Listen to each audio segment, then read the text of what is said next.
Indian 2 ఈ cinema కోసం అభిమానులతో పాటు కమల్ హాసన్ కూడా చాలా కాలంగా ఎదురుచూస్తున్నారు. రీసెంట్ గా షూటింగ్ ఫినిష్ చేసిన యూనిట్ ఇప్పుడు ప్రమోషన్స్ మీద దృష్టి పెట్టింది. త్వరలో పక్కా ప్లానింగ్ తో జనాల్లోకి వెళ్లాలని ఫిక్స్ అయ్యారు. కమల్ హాసన్ స్వతంత్ర్య సమరయోధుడిగా, కరప్ట్ గవర్నమెంట్ ఆఫీసర్ గా ద్విపాత్రాభినయం చేసిన సినిమా ఇండియన్. ఈ మూవీ నేషనల్ లెవెల్లో సూపర్ హిట్ అయ్యింది. భారతీయుడు పేరుతో తెలుగులో కూడా సంచలనం సృష్టించింది. దీంతో అప్పట్లోనే ఇండియన్ కు సీక్వెల్ ఉంటుందన్న హింట్ ఇచ్చారు. మేకర్స్ సీక్వెల్ పట్టాలెక్కడానికి దాదాపు 20 ఏళ్లు పట్టింది.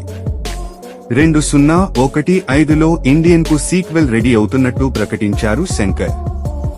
3 ఏళ్ల కథా చర్చల తరువాత 2018 డిసెంబర్లో ఇండియన్ 2 అఫీషియల్ అనౌన్స్మెంట్ వచ్చింది. కానీ సినిమా లాంచింగ్ దగ్గర నుంచే ఇబ్బందులు మొదలయ్యాయి.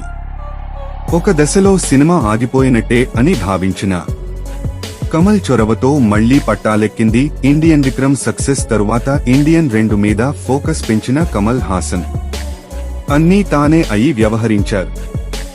నిర్మాత, దర్శకుడి మధ్య వివాదాన్ని స్వయంగా పరిష్కరించి షూటింగ్ రీస్టార్ట్ చేశారు. ఎన్నో అవాంతరాలు దాటుకుని షూటింగ్ పూర్తి చేసుకున్న ఈ సినిమాను సమ్మర్లో రిలీజ్ చేయాలని ఫిక్స్ అయ్యారు.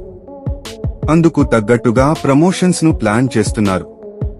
పేట్రియాటిక్ సబ్జెక్ట్ కావటంతో రిపబ్లిక్ డే నుంచి పబ్లిసిటీ వర్క్ స్టార్ట్ చేసేందుకు రెడీ అవుతున్నారు.